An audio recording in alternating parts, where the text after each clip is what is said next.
आज है ना, आपको चेस के बारे में जानकारी दी जाएगी। चेस होता है शतरंज।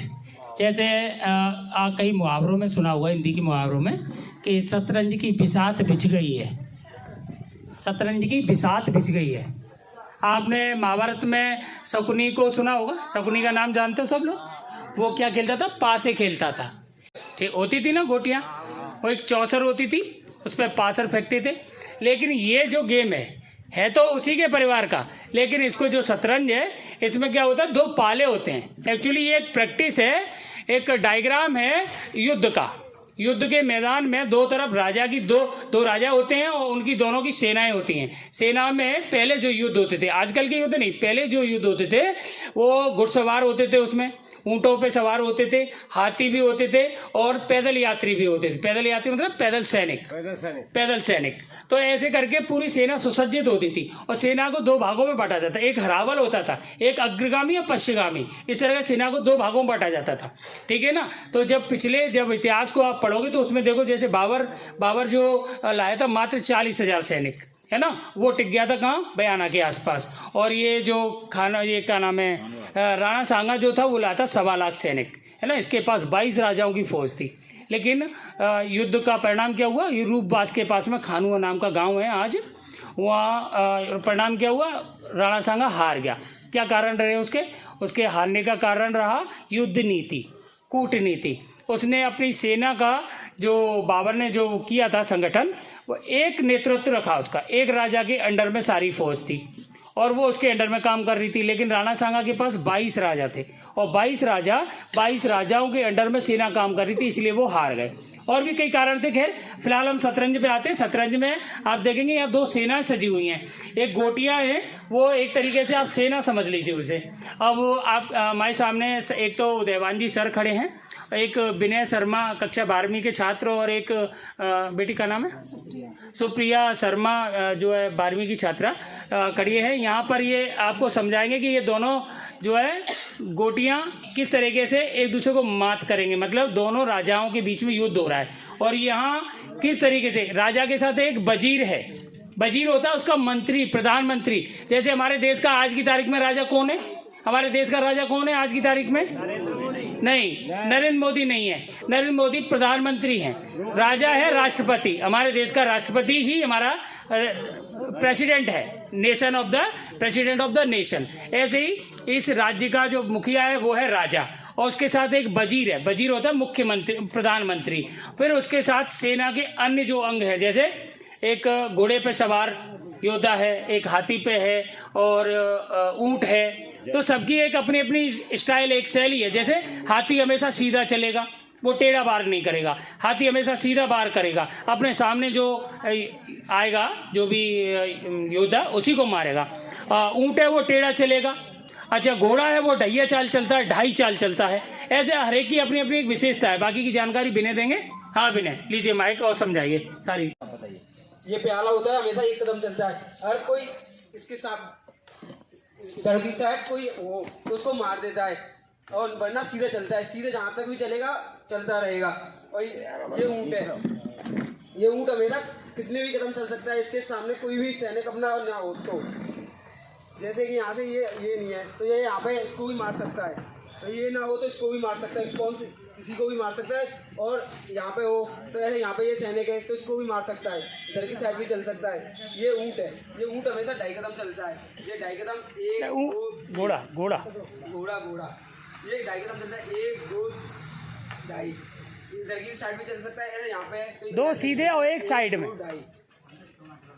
और ये है ऊंट हमेशा जिस रंग पे खड़ा होगा, मतलब टेढ़ा चलेगा हमेशा। ऐसे इधर भी जितने कदम ये जगह होगी वहां तक चल सकता है। ये राजा है, ये राजा हमेशा 1 कदम चलता है। ये वजीर कैसे भी चल सकता है, टेढ़ा भी, सीधा भी, साइड में भी। और ये वही आगे पहले वाली ऊंट, घोड़ा, हाथी।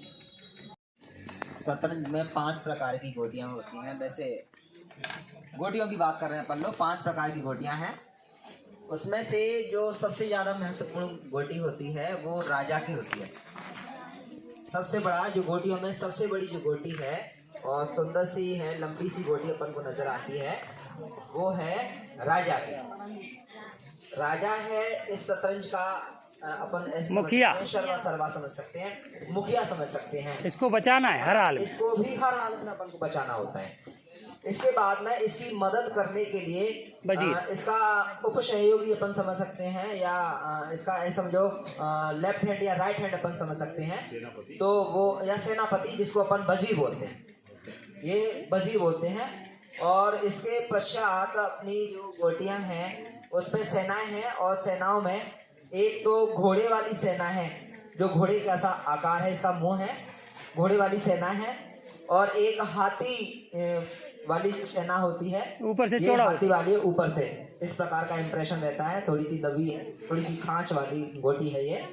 और इसके बाद में ये वाली है जो गोटी है, ये ऊंट वाली गोटी है, ये ऊंट वाली है। इस पर थोड़ा सा इंप्रेशन लगा है कटे का इंप्रेशन वाली ऊंट वाली गोटी। और ये मुंह वाली गोटी है वो घोड़े वाली है, और ये वाली गोटी है वो हाथी वाली गोटी है। शेष जो गोटियां हैं वो संख्या में 8 है वैसे, और ये वाली गोटी है वो सैनिक कहलाते हैं, सामान्य सैनिक है। पैदल है, सामान्य सैनिक कहलाते हैं। टोटल अपन इन गोटियों की बात करें, एक पारी में 8 होती हैं, 3 3 6 2 8 8 8 16 प्रकार की है ना। एक पारी के अंदर 16 गोटियां होती हैं, और इसी प्रकार दूसरी वाली पारी है, इसमें भी 16 गोटियां होती हैं। तो इस प्रकार टोटल शतरंज में 32 गोटियां होती हैं, 16 वन साइड और 16 अनदर साइड। शतरंज खेलने का जो अपनी राज्य सरकार है उसने थीम रखी है चेस इन स्कूल, स्कूल में चेस ना, या स्कूल के अंदर शतरंज है। शतरंज खेलने का एक ही उद्देश्य है कि बच्चों की मानसिक जो बुद्धि है वो ज्यादा से ज्यादा है कैसे विकसित हो, सोचने की क्षमता है, विचारने की क्षमता है ना, पूर्वानुमान लगाने की क्षमता है, ये सारी सिस्टम है वो इस चेस के माध्यम से सीखा जाता है। जो पूर्वानुमान है या ऐसा जो बौद्धिक विकास है, रीजनिंग वाली क्रिया है, वो सारी इस चेस के माध्यम से। चेस खिलाने का बस ये एकमात्र उद्देश्य है कि बच्चों में ज्यादा से ज्यादा बौद्धिक विकास कैसे किया जाए, और इसी को देखते हुए चेस स्कूल कार्यक्रम महीना के हर तीसरे शनिवार को नोबेल डे के अवसर पर कराया जाएगा।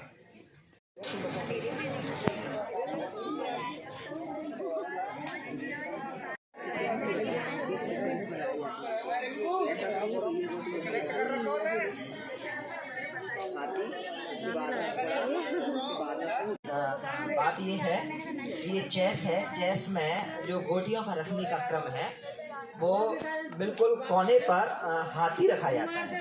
कोने पे जो गोटियां हैं उस पे हाथी, और उसके बाद में घोड़ा, और उसके बाद में ऊंट।